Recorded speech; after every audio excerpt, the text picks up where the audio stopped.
네, 안녕하세요. 오늘 진행할 기업 분석은 바로 신한은행입니다.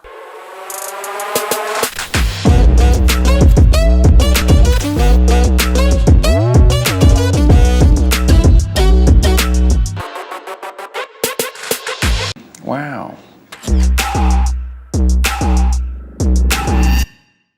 네, 신한은행의 현황에 대해서 가장 먼저 설명을 드리자면 대출 경쟁력에 대해서 언급을 해드릴 수 있을 것 같아요.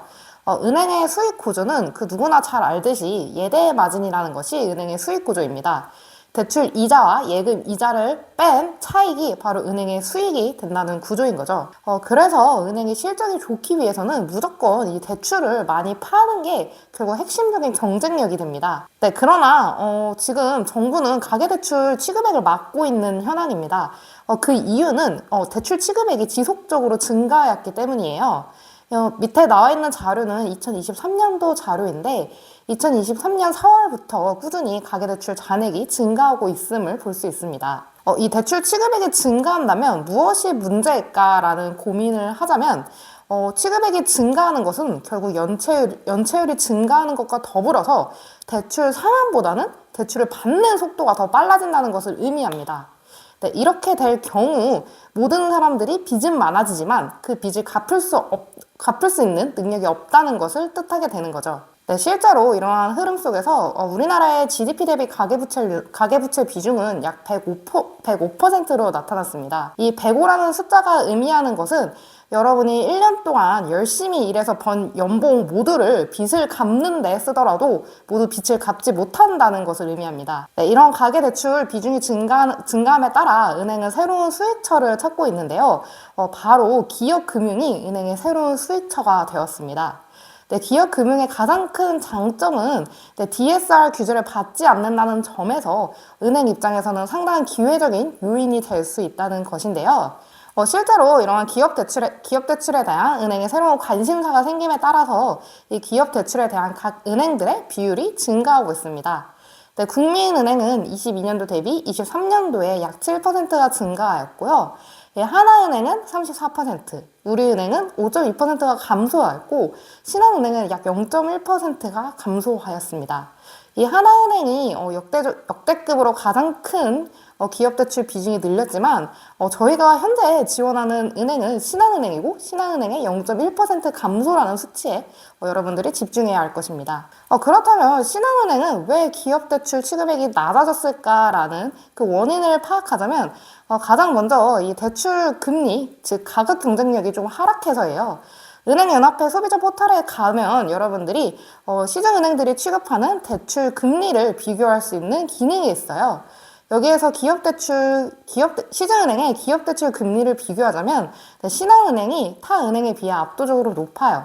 지금 약 4.7%의 금리를 갖고 있는데 이 대출 상품이라는 게 되게 재밌는 게 차별점이 아무것도 없어요. 네, 한도도 거의 다 비슷하고 그리고 상환 조건, 상환 방법도 이 은행 브랜드마다 거의 다 비슷하단 말이에요.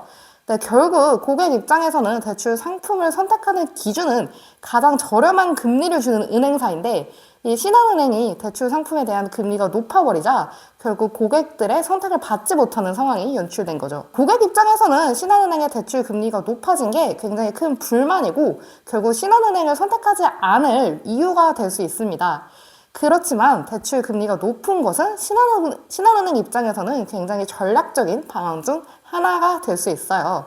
네, 왜냐하면 대출 금리가 낮다는 것은 결국 고객이 늘어난다는 것을 의미하는데 고객이 늘어난다는 것은 신용도가 낮은 고객 역시 유입이 증가한다는 것을 의미하기 때문이에요. 실제로 시중은행의 고정이하 여신 NPL 비율을 가져오자면 신한은행이 가장 낮아요. 네, 제가 앞서 말씀드렸듯이 하나은행의 대출 취급액 비중이 어마어마하게 증가했다고 말씀을 드렸어요. 그렇지만 고정이하 여신 비율을 보자면 하나은행은 이 NPL 수치 역시 취급액 증가에 따라서 미친 듯이 상승한 것을 볼 수 있어요. 이렇게 된다면 연체율이 높아지고 결국 신용도가 낮은 고객이 많이 유입됐다는 것을 의미하기 때문에 그만큼 늘어난 대출 취급액을 갚을 수 없는 고객이 많아졌다는 것을 의미합니다. 반면 우리의 신한은행은 NPL 비율이 약 0.01% 하락했어요. 이런 수치가 조금 의미 있는 수치인 게 신한은행이 기존 대비 대출 취급액이 약 3.2% 증가하였거든요. 그런데도 NPL 비율이 0.01% 하락했다는 것은 리스크 관리를 정말 철저하게 했다는 것으로 볼 수 있습니다. 그렇기 때문에 신한은행이 지금 펼치고 있는 전략은 고금리, 그리고 경기 악화, 물가 상승이라는 악재가 겹친 상황 속에서 신용도가 낮은 고객 흡수를 막고 이미 보유하고 있던 신용도가 낮은 고객을 다른 은행으로 보내버리겠다라는 전략인 것 같아요.